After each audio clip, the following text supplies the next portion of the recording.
144 ধারা জারি করা হয়েছে। আমরা কি নিন্দা জানাবো না?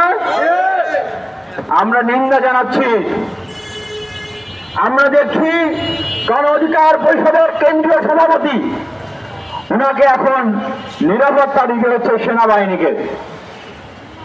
এখনই যদি দেশের এই অবস্থা হয়, এখনো তো নির্বাচন শুরু হয় নাই ভাই, তারিখ এখনো ফিক্সড হয় নাই।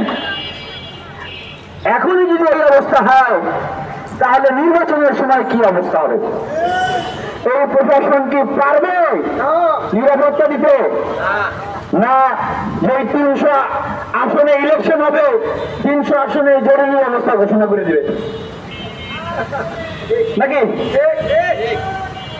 দেখেন, আমরা যেই মুহূর্তে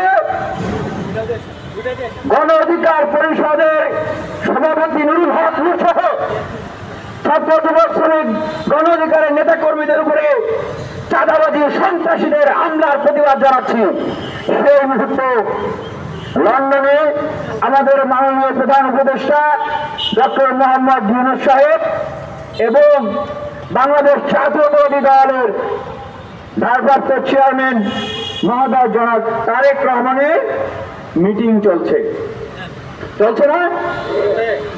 আমরা এই ঢাকার পল্টন থেকে বলতে চাই,